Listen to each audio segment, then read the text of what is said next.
Pero mas magugulat kayo dito sa papakita ko. Tingnan nyo si Happy David. So eto na nga mga Hobby Bees, may Christmas party kami mamayang gabi.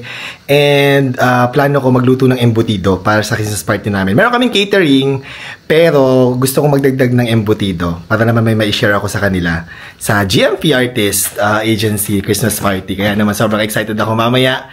And punta muna kami ni Ate Rose sa grocery para bumili ng recado ko kasi hindi ako prepared. Kanina ko lang naisip na magluto ng embutido. Ate Rose, let's go! Parang uulan. Teka, mabilis lang tayo sa grocery. Maambon na po, sir. Oo nga.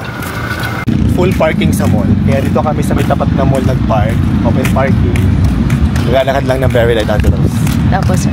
And Ate Rose, bibili pa na muna ako ng mga gift bag. Kasi doon ko nalagay yung mga regalo ko mamaya. Magbabalot tayo ng regalo after ko magluto ng embutido. So nakahanap tayo dito sa National Bookstore. Bagong bukas dito sa Southwoods Mall. Hulaan nyo kung magkano to. Ito mga Christmas bag na to. Nalagyan ko ng gift. 35 pesos lang guys. Naka-sale. Siyempre dito tayo sa Wais. Let's go. Ito, sumama tayo nakalimutan. Wala na po, sir. Ito na lang yung kulang sa ingredients natin, no? Opo, kasi kapupunta lang natin dito na wala. Grocery. Nakapang grocery na punta. So ayan, mga Hobby Bees. Ready na ang aking embutido para balutin. Nag-ready na si Ate Rose ng mga oil. At ito na yung ating ang ating family secret recipe na embutido ng nanay ko. Babalutin na natin. Balutin na natin ang ating embutido. Pinakamahirap na part para sa akin. Para sa akin lang naman yun. Kung kayo nadadaluan, well and good. Congratulations. Pero ako, hirap na hirap akong magpalot ng embutido sa totoong buhay. Oh, ay, okay lang pala ito. Perfect na. Ayan na, ang ating embutido. Bukulo na yung ating tubig. Ayan. Ayan na natin ang ating mga embutido.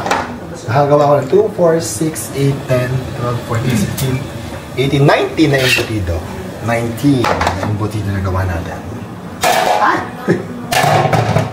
1 hour. At habang niluluto natin ng embutido, mag-prepare na tayo ng mga pang-gift natin sa mga taga-GMP Artist Agency. Ang ganda na nabili namin ni Ate Rose. Guys, 35 pesos lang. Sobrang laki. Kaya natutuwa ako kasi ang ganda. Tapos ang mura pa. Mabibigay tayo ito. Sabi mga nabili kong buy one take one ng mga wafers, diba? Masarap. Malaki. Lagay natin dito.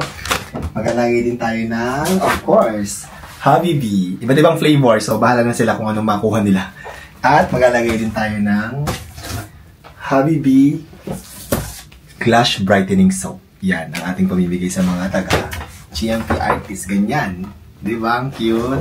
Yan. Prepare ako ng mga 20 plus nito kasi dami namin. Luto na ang ating embutido. Ayan, binawasan ko na yan guys. Pinadala ko na dun sa clubhouse. And ayan na nga guys, nagulat kayo no. Ready na kami sa aming Hawaiian team Christmas party ng GMP. Pero mas magugulat kayo dito sa papakita ko. Tingnan nyo si Happy David. Bam! Laban na laban! Laban na laban! Costume party daw eh, hindi tayo papatalo, lalaban tayo. Napaka-competitive ng asawa ko sa costume party, Hawaiian team. Bring the show.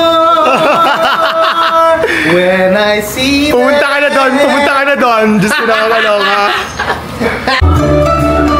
Ready ka na manalo ng best in costume? Yes, of course, akin na yan.